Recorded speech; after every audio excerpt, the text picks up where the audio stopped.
డబ్బులుండే వాళ్ళ దగ్గర ఎక్కువ డబ్బులు వెళ్ళిపోతున్నాయి. డబ్బులు లేని వాళ్ళు పేదరికంలోనే ఉన్నారు.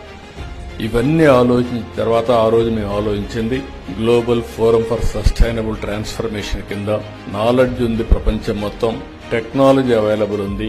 ఊబరైజేషన్ ద్వారా ఎందుకు మనం పొలిటికల్ ఐడియాలజీని అంటే పబ్లిక్ పాలసీస్ ఎందుకు ప్రమోట్ చేయకూడదు, ఎందుకు ఆంటర్ప్రెన్యూర్స్ ని ప్రమోట్ చేయకూడదని ఆలోచించాం.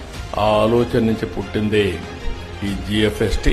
ఇంత మునుపు కూడా నేను కొన్ని ఆర్గనైజేషన్స్ డెవలప్ చేశాను. నాంది ఫౌండేషన్, నేను అమెరికాకు పోతే 95లో ఫస్ట్ టైం రెడ్డి ల్యాబ్స్ అధినేత అంజిరెడ్డి చైర్మన్ గా చేశాను.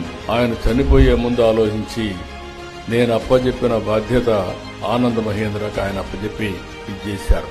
ఈ రోజు ఆ ఆర్గనైజేషన్ ఇండియా మొత్తం సర్వీస్ చేస్తా ఉంది.